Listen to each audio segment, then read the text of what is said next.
So the next sign in our moon sign style attachment series is Virgo. And wherever the Virgo sign goes, mystery follows. There's so much to uncover about this enigmatic sign. So when emotions are involved, it becomes even more puzzling. So let's give it a go at figuring these people out.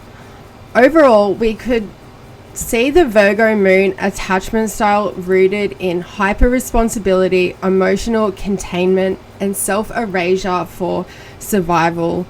Generally, this is not an attachment style designed to seek comfort. It's an attachment style designed to earn safety through service, perfection, and vigilance.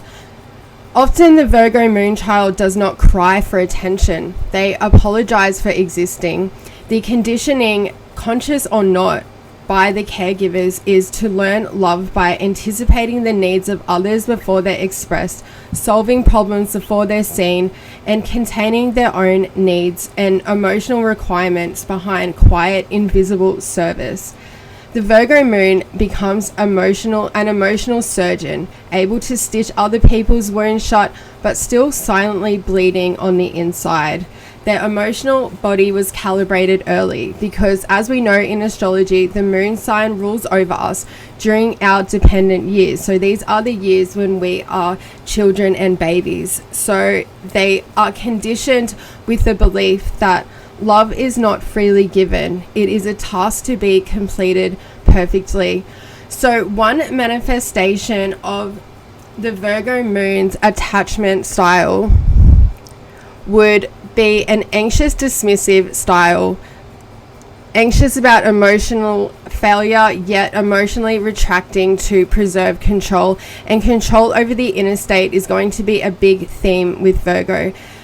This paradox is what defines the inner emotional conflict, craving stimulation and closeness and affection and love just for who they are, yet fearing it deeply at the same time, knowing that connection will come with exposure, and exposure carries the risk of someone seeing them for who they truly are, which they see to be someone so flawed and inadequate, especially because they want to appear so pristine in the eyes of their beloved. So it's even more enhanced with somebody that they feel an emotional connection to, or somebody that they would like to develop one with.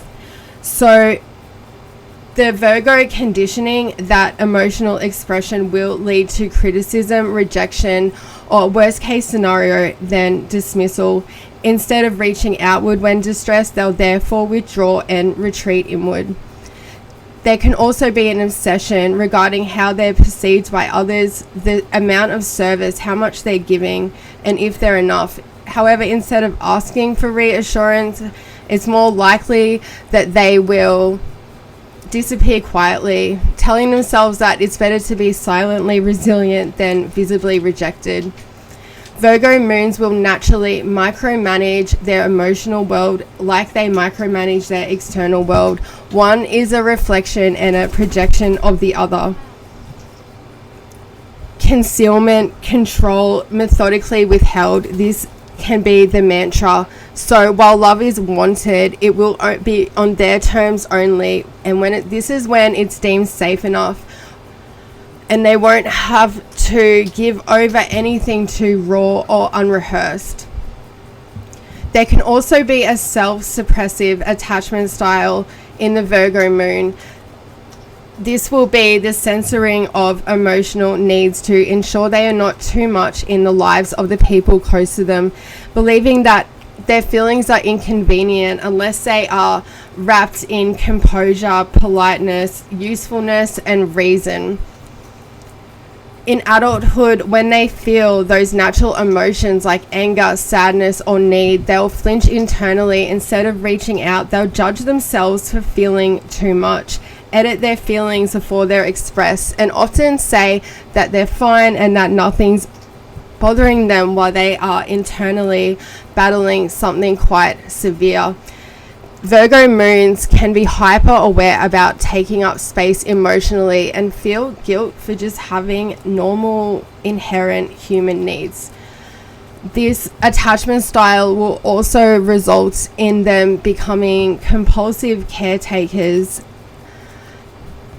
They sort of like build themselves up to always be on the giving end, so not being on the receiving end of care becomes something that feels very foreign and unwarranted, uncomfortable, and even shameful. So distress and heavy emotions become something that they process alone, intellectualize, and even convert into the self-criticism. So instead of saying that they'll hurt, they'll just say that they're overreacting, and instead of asking for comfort, they'll redirect it to themselves and question what they've actually done wrong, what part they've played in it all. And finally, we can have a performance-reliant attachment style that manifests in Virgo Moon. So this can be a combination of sort of all three, because we're having the attempt to secure affection by becoming indispensable, competent, and flawless. So this is almost like left over from the Leo energy, having to be indispensable in the life of others, but it's just going to express in a different way because neighboring signs are so contrasting, yet still pick up these residual energies. So this Virgo Moon attachment style is built like a job application, as in accept me and love me because I'm helpful, keep me because I'm perfect, and you can't abandon me because now I've made myself essential in your life. Because they seem to rarely believe that they could be loved for just who they are, in their raw incompleteness, just in their unfiltered state,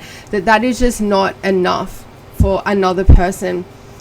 So they'll always feel like they have to offer the best version of themselves, always at best efficiency, useful, organized, intelligent, and most of all emotionally low maintenance. Their love language then becomes the labor, fixing, advising, and being the support network. Underneath it all, it is driven by this fear that if they stop performing this role, you, the person that they want in their life, will lose interest. They will lose value in your eyes, and if you see their chaos, you will leave. So becoming irreplaceable to others is the way that they manage this, but in doing that, they also replace their true selves and those unique qualities that they have to offer, because they kind of become this image that they think others need and feel that in instead of themselves. So overall, with the Virgo attachment styles, we're seeing a chronic internal narrative of just not being enough emotionally, physically, relationally. This inability to rest inside love, the compulsivity to be constantly improving and repairing intimacy even when it's not necessary, and an overall detachment from their own emotional needs that are masked underneath intellectual analysis and a service to others. Ultimately, the Virgo Moon attachment style is a study in invisible survival. They have learned early to be this scaffolding around others and to hold up the weight of the world. So to love a Virgo Moon is to find the hands that are holding up this scaffolding, and it's important to remind them that they're allowed to rest, they're allowed to need, and they're allowed to be loved even when they are incomplete. So I hope that if you're a Virgo Moon, or if you're close to one in your life, that this could offer some insights. I have a lot more information about Virgo Moon on my blog, so I'll put the link down below. So thank you so much for watching.